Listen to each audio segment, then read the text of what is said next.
സിനിമയിൽ വരുന്ന ചേഞ്ചസ് എങ്ങനെയാണ് നോക്കി കാണുന്നത്? അയ്യോ, എനിക്ക് ഭയങ്കര രസമായിട്ടാ തോന്നുന്നത്. മിസ് ചെയ്യുന്നുണ്ട്? തന്നെ ഭയങ്കരമായിട്ട് മിസ് ചെയ്യുന്നുണ്ട്. പണ്ടൊക്കെ നമ്മൾ ഒരു സിനിമ ചെയ്യുമ്പോൾ ഒന്നുകിൽ നല്ല ബാനർ ആയിരിക്കണം, ആക്ടറിനെ നോക്കും, ഡയറക്ടർ എസ്റ്റാബ്ലിഷ് ആയിട്ടുള്ള ഇങ്ങനെ കുറെ സാധനം. ഇപ്പൊ ഒന്നും പ്രഡിക്റ്റ് ചെയ്യാൻ പറ്റില്ല. പുതിയ ആൾക്കാർ ഒരു ഗ്യാങ് ആയിട്ട് വരുന്നു, പടം ഇങ്ങനെ ഹിറ്റ് ആവുന്നു. സോ ഒത്തിരി മാറ്റങ്ങൾ വന്നു സിനിമയില്. ടെക്നിക്കൽ വൈസ് ആണെങ്കിലും കൊറേയൊക്കെ ഈവൻ പ്രൊമോഷനിലാണെങ്കിൽ പോലും ഇപ്പോഴല്ലേ ഭയങ്കര ഹ്യൂജ് ആയിട്ടുള്ള അത് മിസ് ചെയ്യുന്നുണ്ടായിരിക്കും അല്ലെ? ശരിക്കും പ്രൊമോഷനൊക്കെ ഉള്ളപ്പം ഞാനിപ്പോ 7 വർഷമായിട്ടുള്ള സിനിമയിൽ മാറിയത്. പക്ഷെ 7 വർഷം എന്ന് പറയുന്നത് അതിൽ ഒരുപാട് ചേഞ്ച് വന്നിട്ടുണ്ട്. നമ്മൾ പറയുമ്പോൾ പറയും 7 വർഷമാണെന്ന് പറയും, പക്ഷെ അതിന്റെ ഉള്ളിൽ ഒരുപാട് ചേഞ്ച് വന്നിട്ടുണ്ട്. അന്നൊക്കെ ഇങ്ങനത്തെ പ്രൊമോഷൻ, ഇങ്ങനത്തെ ഓൺലൈൻ മീഡിയാസ് അല്ല. അന്ന് TV ചാനൽസ് ആണ്. അപ്പൊ നമ്മൾ ഓടി നടന്നു, TV ചാനൽസുകാർ വരുന്നു, ആദ്യത്തെ ചെയ്യുന്നത്. ഇപ്പം മൊത്തത്തിൽ മാറിയില്ലേ. ഇപ്പൊ TV ചാനൽ ഇല്ല, ആക്ച്വലി ഓൺലൈൻ മീഡിയ ആണ് ഹിറ്റ്. അതൊക്കെ വലിയ മാറ്റങ്ങളല്ലേ വന്നിരിക്കുന്നത്. പിന്നെ ഞാൻ ഇപ്പൊ കാണുന്നതാണ് ഓരോ ആക്ടേഴ്സ് അല്ലെങ്കിൽ ആരെങ്കിലും ഒക്കെ വരുമ്പോഴത്തേനും ഫുൾ ക്യാമറയായിട്ട് മൊബൈലായിട്ട് ഇങ്ങനെ പുറകിൽ വരുന്നത് അല്ലേ? അതെ, എനിക്ക് പക്ഷെ അങ്ങനെ ഒരു എക്സ്പീരിയൻസ് ഇല്ല കേട്ടോ. ദുബായിലായതുകൊണ്ടായിരിക്കണം. ഇപ്പോഴും എന്റെ പേരറിയുന്ന ആളുകൾ വളരെ കുറവാണ്. എന്നെ വന്നിട്ട് ചോദിക്കുന്നത് ജോസുട്ടിയിലെ റോസ്, ലൈഫ് ഓഫ് ജോസുട്ടിയിലെ അങ്ങനെ ചോദിക്കാറുള്ളൂ. അപ്പം അതിനു മാത്രമുള്ളൊരു എന്തെങ്കിലും ചെയ്തു വെച്ചെങ്കിൽ മാത്രമേ ആളുകളുടെ മനസ്സിലേക്ക് വരുള്ളൂ എന്ന് പറയില്ല. അങ്ങനെ ഒന്നും വന്നിട്ടില്ല. വരുമായിരുന്നു. ഈ ക്യാരക്ടർ ഭയങ്കര, ഈ റോസ് എന്ന് പറഞ്ഞ ക്യാരക്ടർ സത്യത്തില് ജ്യോതിയുടെ കരിയറിലെ ഒരു ഭയങ്കര സംഭവമാണല്ലോ. അതായത് റോസ് എന്ന് പറയുമ്പോൾ ആൾക്കാർ ഇപ്പോഴും തിരിച്ചറിയുന്നത്, അതായത് ജ്യോതി കൃഷ്ണ എന്നുള്ള പേരിനെക്കാട്ടിലും കൂടുതൽ റോസ് എന്ന് പറഞ്ഞ ആൾക്കാർ തിരിച്ചറിയുന്നത് അത് അത്രയും അക്സെപ്റ്റൻസ് കിട്ടിയതുകൊണ്ടല്ലേ? അതെ, ഓഫ് കോഴ്സ്. ആ ഒരു സിനിമ എനിക്ക് തന്നിട്ടുള്ളതാണ് ഇപ്പോഴും ഞാൻ നിങ്ങളുടെ മുന്നിൽ ഇരിക്കുന്നതിന്റെ ഒരു ഇത്. കാരണം ബാക്കിയുള്ള ഏത് സിനിമകൾ ചെയ്തിട്ടാണെങ്കിലും അത്രയും ഒരിക്കൽ ഇപ്പം ഈവൻ പറയുവാണെങ്കിൽ ദുൽഖറിന്റെ കൂടെ ഹീറോയിനായിട്ട് അഭിനയിക്കാൻ പറ്റാന്ന് പറയുന്നത് ഞാൻ മൂവി അത്രയും വലിയൊരു ഇത്. ഇപ്പൊ നോക്കുവാണെങ്കിൽ, തിരിഞ്ഞു നോക്കുവാണെങ്കിൽ അതായിരുന്നു ഏറ്റവും വലിയ കാര്യം എന്ന് പറഞ്ഞിട്ട് നമുക്ക് പറയാൻ പറ്റുക. പക്ഷെ എന്നിട്ട് പോലും ആളുകൾക്കൊന്നും തന്നെ മനസ്സിലാവില്ലായിരുന്നു. ഞാൻ നല്ല സുഖമായിട്ട് ഇറങ്ങി നടക്കുമായിരുന്നു അന്നൊക്കെ, ആർക്കും അറിയില്ല. പക്ഷെ ജോസുട്ടി റിലീസ് ആയി കഴിഞ്ഞപ്പോൾ ഉണ്ടല്ലോ, എൻ്റെ ദൈവമേ, അപ്പം പിന്നെ എല്ലാവർക്കും മനസ്സിലായി. എവിടെ പോയാലും വരുന്ന ആളുകൾ ഫോട്ടോ എടുക്കലും അങ്ങനെയൊക്കെ ഉണ്ടായിരുന്നു. ആ ഒരു ക്യാരക്ടറാണ് എനിക്ക് തന്നെ അറിയില്ലേ, എന്തെങ്കിലും ചെയ്തു എന്നൊരു ഫീല് വരുന്നത് ഇപ്പോഴും ജോസുട്ടിയിലെ റോസ് തന്നെയാണ്. ഇപ്പോഴാണ് എനിക്ക് തോന്നുന്നു DQന്റെ കൂടെയൊക്കെ അഭിനയിക്കാന്ന് പറഞ്ഞു കഴിഞ്ഞാല് ഇപ്പൊ ഒന്നും അത് പോസിബിൾ അല്ലാത്ത കാര്യമായി കഴിഞ്ഞു. കാരണം ദുൽഖർ അങ്ങ് മാറിയില്ലേ, പാൻ ഇന്ത്യൻ സ്റ്റാർ ആയില്ലേ. എന്നാലും ഒരു ഓഫർ വരുവാണെങ്കിൽ എന്തായാലും ചെയ്യലോ, ഉറപ്പായിട്ടും. പിന്നെ അങ്ങനെ എന്തായാലും വരില്ല എന്നുള്ളത് എനിക്ക് നന്നായിട്ട് അറിയാം. എങ്കിലും ഞാൻ പറയാലോ. അതെന്താ അങ്ങനെ വിചാരിക്കുന്നത് വരില്ല എന്ന്? നമ്മൾ ഓൾറെഡി മൈൻഡിൽ അങ്ങനെ ചിന്തിക്കുന്നത് കൊണ്ടാണോ? എനിക്കറിയില്ല. അങ്ങനെ ചിലപ്പോ എന്റെ കോൺഫിഡൻസ് കുറവ് തന്നെ ആയിരിക്കണം. എനിക്ക് തന്നെ എന്നിൽ മാറ്റങ്ങൾ സംഭവിച്ചു. ഞാൻ എൻ്റെ ശരീരത്തിൽ ഒരുപാട് മാറ്റങ്ങൾ വന്നു, എൻ്റെ ചിന്തകളിൽ ഒരുപാട് മാറ്റം വന്നു. അപ്പൊ എനിക്ക് തോന്നായികയായി തുടങ്ങി എനിക്കിനി ഇങ്ങനെ ഒരു കംബാക്കിൽ ഇങ്ങനെ പറയുന്ന ആക്ടേഴ്സിന്റെ കൂടെയൊക്കെ വർക്ക് ചെയ്യാൻ പറ്റും എന്ന് പറയുന്ന ഒരു സാധനം. അത് കോൺഫിഡൻസ് കുറഞ്ഞു പോയി. പക്ഷെ ഇനിയിപ്പോ ഒരുപാട് ഓഫറുകൾ വരുവാണെങ്കിൽ തന്നെ കോൺഫിഡൻസ് ഇല്ലാണ്ട് മുൻപോട്ട് പോകാൻ പറ്റില്ല. ഒരു ക്യാരക്ടർ കിട്ടിയ ഉറപ്പായിട്ടും ഞാനത് എന്റെ മാക്സിമം ചെയ്യാം. അതിന് എനിക്കൊരു പേടിയില്ല. പക്ഷെ എവിടെയോ വിദൂരത്തിൽ നിൽക്കുന്ന ഒരു ഫീലാണ് ഇപ്പൊ എനിക്ക് തോന്നുന്നത്. ഇതെല്ലാം വന്നിട്ടും അങ്ങനെ പറയരുത്, ചിന്തിക്കരുത്, പോസിറ്റീവായിട്ട് ചിന്തിക്കണം എന്നൊക്കെ പറയും. പക്ഷെ കുറെയൊക്കെ നമ്മൾ ചിന്തിച്ചിട്ടും ഒരേ എക്സ്പീരിയൻസ് തന്നെ നമുക്ക് കിട്ടിക്കൊണ്ടിരിക്കുമ്പോൾ പിന്നെ അതൊരു എന്തോ ഒരാള് പുറകെ നിന്ന് പുള്ളിയുന്നൊരു ഫീലായി എനിക്കത്. വേണ്ട ഇത് എന്ത് നടക്കാൻ, അങ്ങനെയുള്ള ഒരു ഇത് വരുവാണെങ്കിൽ വരട്ടെ. ആരോടെങ്കിലും ചോദിച്ചിരുന്നു എനിക്കിങ്ങനെ അഭിനയിക്കാൻ ആഗ്രഹമുണ്ട് അങ്ങനെ എന്തെങ്കിലും?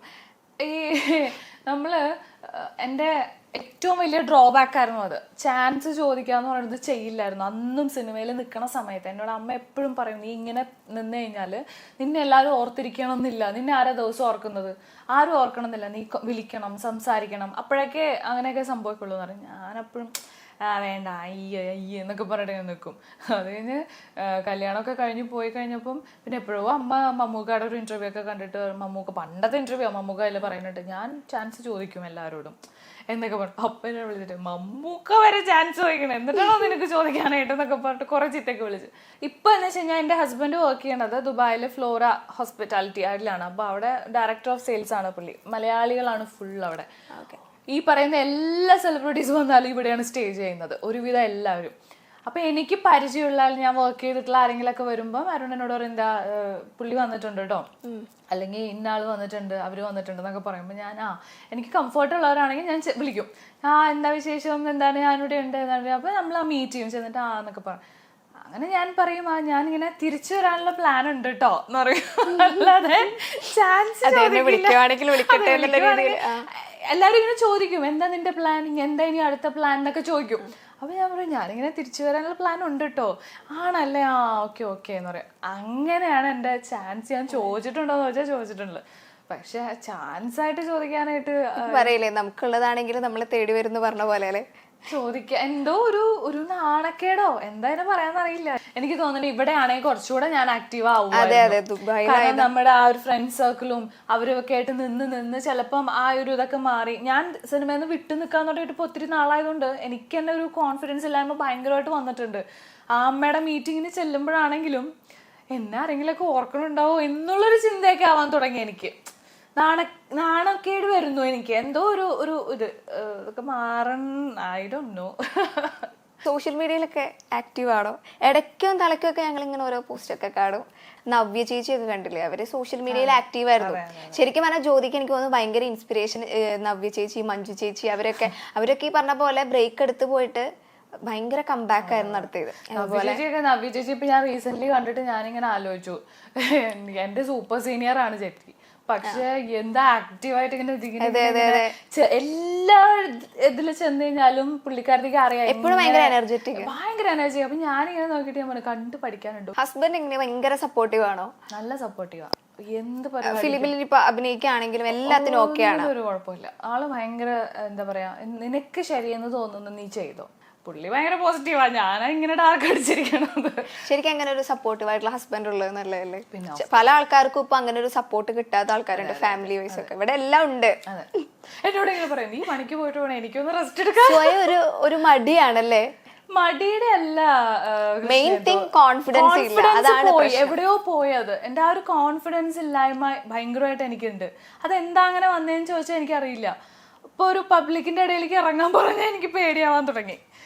അവരുടെ റെസ്പോൺസ് എങ്ങനെയാന്നുള്ളത്. കാരണം ഭയങ്കരമായിട്ട് മാറി ക്രൗഡൊക്കെ. അപ്പൊ ഒരു ധൈര്യം ഇല്ലായ്മ. പിന്നെ എന്ന് വെച്ചാൽ നമ്മൾ ജീവിക്കുന്ന അവിടെ അല്ലേ, അപ്പൊ ഭയങ്കര സേഫ് അല്ലേ. ആ ഒരു ഇതിലങ്ങനെ നിന്ന് പുറത്തേക്ക് കിടക്കുന്നില്ല ഇപ്പൊ. അതായിരിക്കാം മേ ബി. ഇപ്പൊ പണ്ട് അഭിനയിച്ചിരുന്ന സമയത്തും ഇപ്പോഴും, അതായത് ഇപ്പോഴും ഞാൻ ചോദിക്കുകയാണ്, അതായത് ആ സമയത്തൊക്കെ എങ്ങനെയാ നമ്മൾ ഫിലിം ഫീൽഡിൽ ഇപ്പോൾ സ്ത്രീകൾക്ക് അഭിപ്രായ സ്വാതന്ത്ര്യം ഉണ്ടെന്നൊക്കെ തോന്നിയിട്ടുണ്ടോ? എനിക്ക് ഫീൽ ചെയ്തിട്ടുള്ളത് ഡിപ്ലോമാറ്റിക് ആയിട്ട് നിൽക്കുന്നവർക്കാണ് കൂടുതൽ അവസരങ്ങൾ എപ്പോഴും ഉണ്ടായിട്ടുള്ളൂ.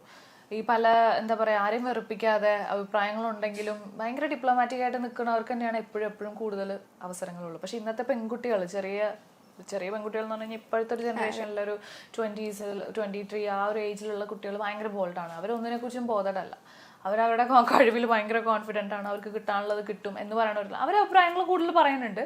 അതിന് സോഷ്യൽ മീഡിയ നല്ല രീതിയിൽ ഇത് ചെയ്യുമെങ്കിലും അവരതിനെ കെയർ ചെയ്യണമൊന്നുമില്ല.